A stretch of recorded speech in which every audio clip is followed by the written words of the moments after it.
So Maureen Ruddy Burkhart is our next presenter. Her presentation is called Iphonography.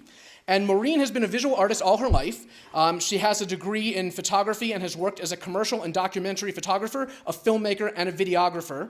She is currently working on a documentary series in Kenya, spending about 2 months per year in Kenya's largest slum, which actually I'm really excited about this. I spent quite a bit of time in East Africa myself, and I have flown into Nairobi over this slum, and it is amazingly impacting even from thousands of feet above it. She also has been perfecting her iPhone photography skills and teaches classes at Longmont's newest and only photography gallery, The Dark Room. And tonight's presentation will try to convince you that iPhone photography is a worthy pursuit. So let's take this beyond the selfie, I'm guessing, and get Maureen up here, and let's give her a round of applause.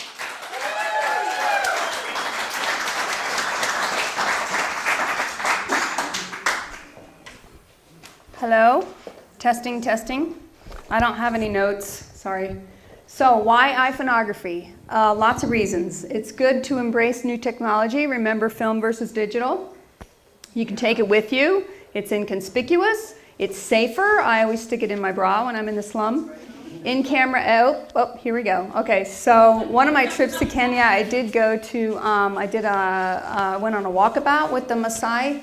And I have my iPhone with me, and these are all going to be, every picture you see here is going to be an iPhone photo, and I'm really more into the impressionistic kind of images than, the stock images. So here I say the iPhone's great for show and tell. So here we are on the bottom left, my girlfriend Marcia, she's 72 years old, and she was like amazing. We went on this walkabout, and then the Maasai warrior took my helmet. I do GoPro video. And he put it on his head, and I just thought that was a great photo. So I like to say that I take the selfie a little bit beyond the obvious. And I use a lot of apps, and there's a selfie I took on my bed. And then there I apped it a little bit so it doesn't really look like a selfie. It actually looks like a piece of artwork. Maybe I could sell that. That'd be great. I love it for travel because everybody uses mobile phones now when they travel. And you can take anything, you photograph anything, and nobody pays any attention to you. This is a series called Capricho Español, which means whimsical Spain, and I went to Spain with Sally Gutierrez, who spoke earlier. Yeah, I know. So I really like the Hipstamatic app on the iPhone, and I prefer black and white, but I do color as well.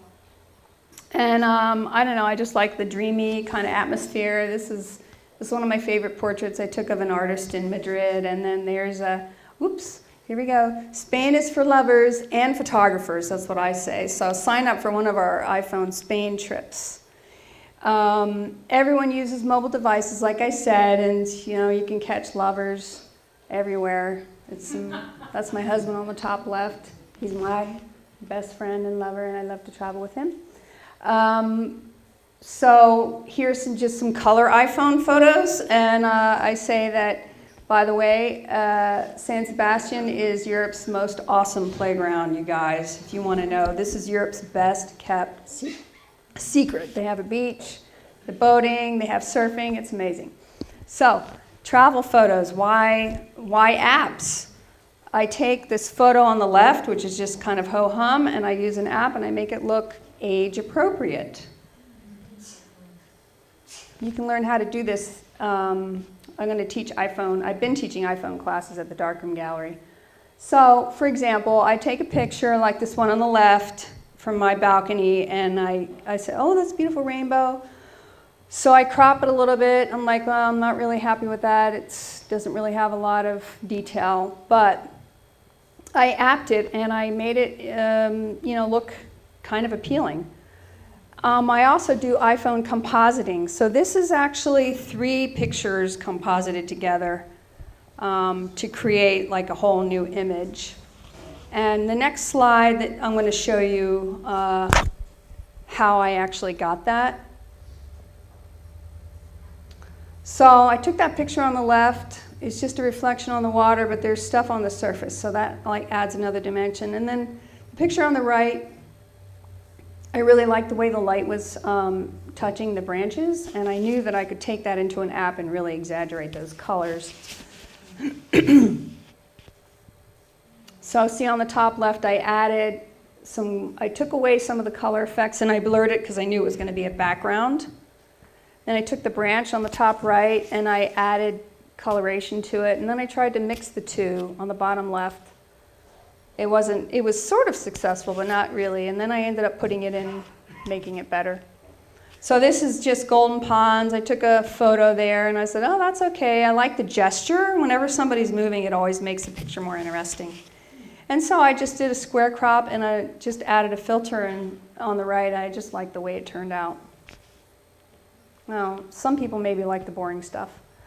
So here I am, hip-somatic again. I took a picture of my son on his birthday and I thought, man, that looks really boring.